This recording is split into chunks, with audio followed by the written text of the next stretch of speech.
Est-ce que vous aviez imaginé un jour que vous gagneriez une somme pareille? Bonjour, c'est gentil de vous attendre. Je vous en prie. Bonjour. Attention. C'est fragile peut-être, Cassez mon non? décor. Voilà. Alors c'est le loto en vrai. En vrai, très peu de personnes ne pénètrent sur ce plateau d'ailleurs, à part les techniciens et l'huissier de justice. Je crois que ce sont les seules personnes qui aient le droit de pénétrer. Et pourquoi? Bon, ne serait-ce que problème de sécurité et puis que personne ne puisse intervenir sur ce tirage qui est très précis. Donc là, on vous l'a préparé avec des boules d'essai, puisque les vraies boules de tirage sont au coffre. Il n'y a que l'huissier qui peut les sortir. Ah bon? Oui, parce qu'elles sont sous-scellées. De peur qu'il y ait des tricheries possibles? Non, parce qu'elles réglementé. sont pesées, radiographiées, les diamètres sont vérifiés, donc ce sont des boules qui sont vraiment très précises. Juste pour que chaque pour boule ait la même chance dans la sphère. Bien, je vous confie les clés. C'est gentil. À tout à l'heure. Tout à l'heure. Alors vous avez, gagné il y a maintenant un an, à peu près. Oui. Combien? 56? Exactement, 56 112 706. Comment vous avez vous réagi lorsque vous avez appris que vous gagniez une telle somme? Parce que ça, c'est une somme colossale. Calmement. Très calmement. À notre grande surprise, puisque c'est vrai que quand on voyait un super loto de gagner quelque part, on disait ça nous arriverait à nous, on sauterait au plafond, on ne sait pas ce que l'on pense. On s'imagine certaines choses. Puis non, finalement, quand ça nous arrive, on reste calme, serein. Est-ce que vous avez été assailli par la presse, pourchassé par la presse? Comment ça s'est passé pour vous? Assailli par la presse, on s'y attend, parce que quand on est monté à Paris pour la remise du chèque, et qu'on avait donné notre accord pour les prises de vue et les interviews, on s'attendait déjà à voir des journalistes et des caméras, aussi bien des radios, caméras, puis des journaux. Mais ce qui nous a surpris, c'est au moment où vous êtes tranquillement dans le bureau, c'est la charge héroïque ou l'ordre sauvage qui vous saute dessus, quoi. Ça vous a fait peur? Peur, non, mais on regardait ça complètement effaré, quoi. Vous ne vous attendiez pas à cela? Non, pas un truc comme ça, non. Pourquoi vous, comme eux d'ailleurs, avaient accepté d'être filmés, que ça soit rendu public? Certains se cachent, ont peur. Vous avez accepté, vous acceptez encore d'être ici, alors que Gilles et Geneviève maintenant préfèrent rester tranquilles. Nous n'avons pas gardé l'anonymat tout simplement parce que nous avons la chance d'habiter dans une ville où nous nous plaisons énormément, qui n'est pas très importante, elle n'a que 8000 habitants. Nous sommes connus autant l'un que l'autre par rapport à une vie associative et nous n'avions pas envie de changer. On avait envie de faire notre vie là où on était. Puis, donc, ce qui veut dire dépenser votre argent comme vous en aviez envie. Oui. Donc voilà, sans être obligé de cacher ou de partir. Exactement. Qu'est-ce que vous exercez l'un et l'autre comme métier? Donc vous étiez, vous êtes toujours. J'étais cuisinier à la marine. Oui.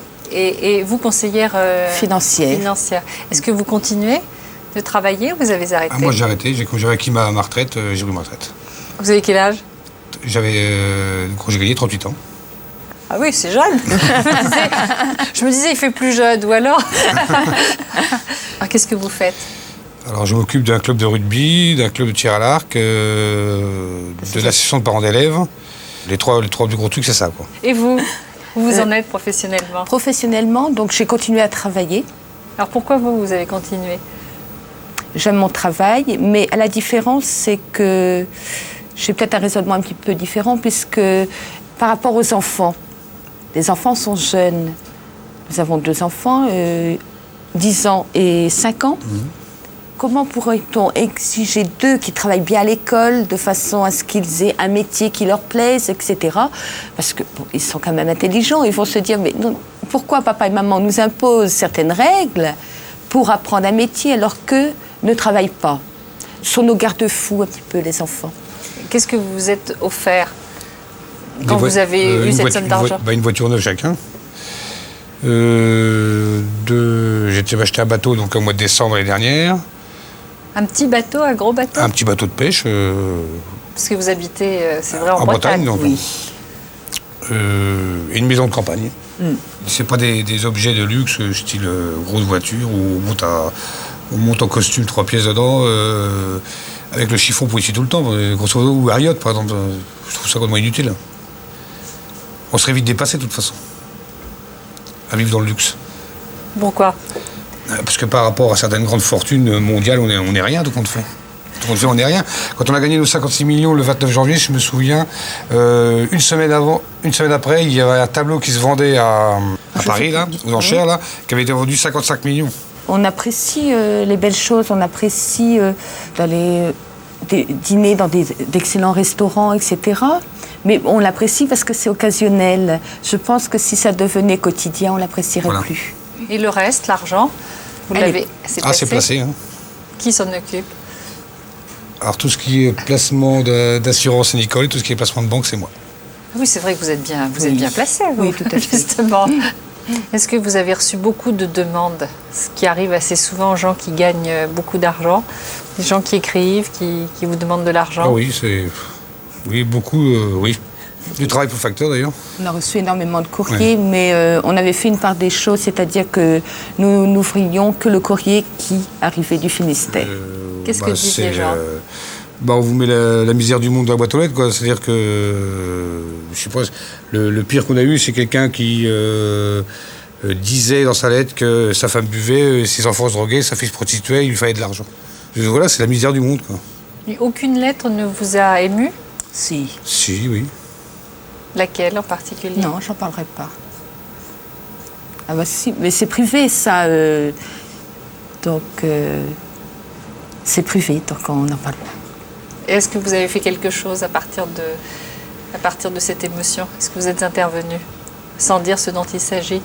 Bien sûr, nous sommes intervenus, mais bon, j'estime que quand on fait quelque chose, confidentiel, je ne suis pas d'accord de l'étaler. Voilà.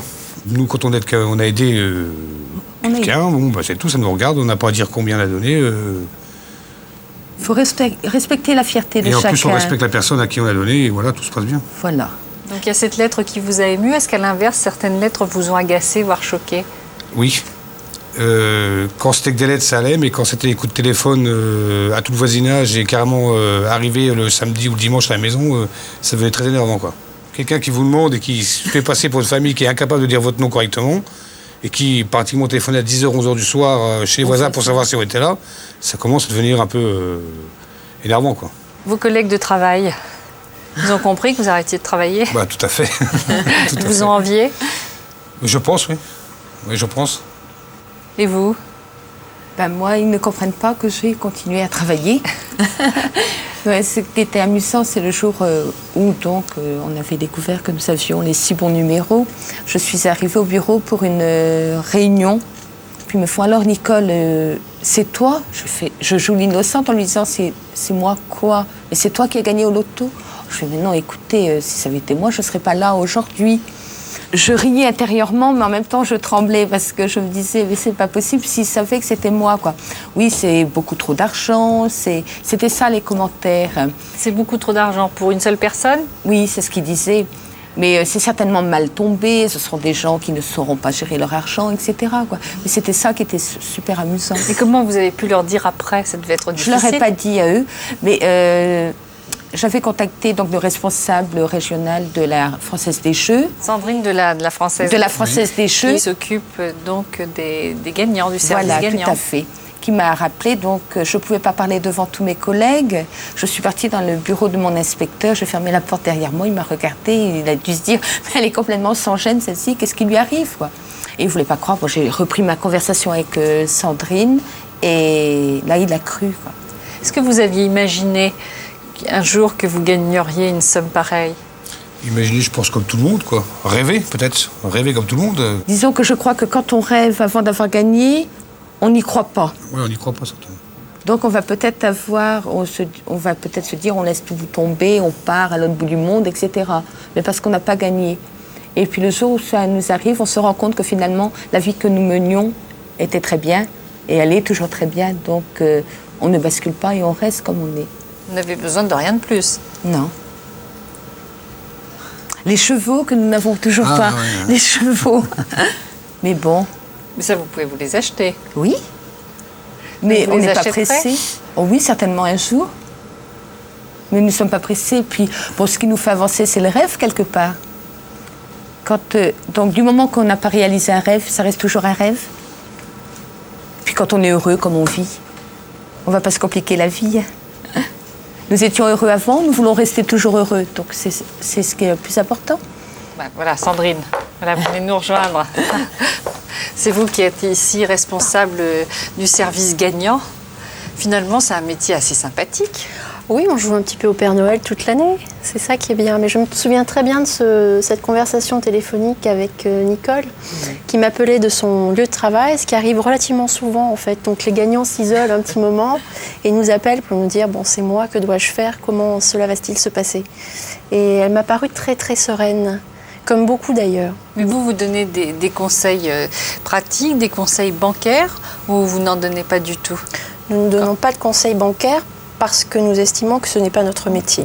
Est-ce que vous poussez les gens à plutôt rendre la chose publique, à être médiatisés pour faire de la publicité, ou vous respectez la volonté des gens? Ça doit être dit.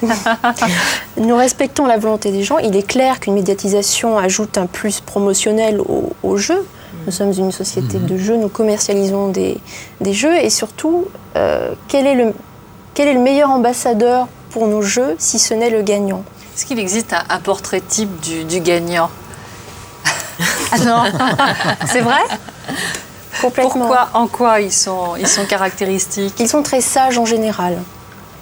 Ils n'ont pas de coup de folie. Ils vont réaliser leurs rêves d'auparavant, mais ce ne sont pas des rêves auxquels on pourrait penser a priori. Ce n'est pas un tour du monde à la voile ou en Concorde, ce n'est pas une voiture de collection. Ce sont des rêves qui correspondent à leur vie d'avant. Donc on est dans les professions intermédiaires essentiellement. Ouvriers, employés. Il vous arrive de penser... Voilà, je remets des sommes extraordinaires d'argent et j'aimerais bien à mon tour gagner, ou c'est déconnecté? Mais je joue au loto, donc j'ai bien l'intention de me remettre un chèque un jour. C'est vous? Vous le remettrez? Sandrine, j'ai le plaisir de te remettre un chèque. Oui, ce serait bien. Et vous arrêtez de travailler ici? Je ne sais pas, j'avoue, je n'y ai pas réfléchi. Pour ne rien manquer sur ma chaîne Ina Mireille Dumas, abonnez-vous et activez la cloche.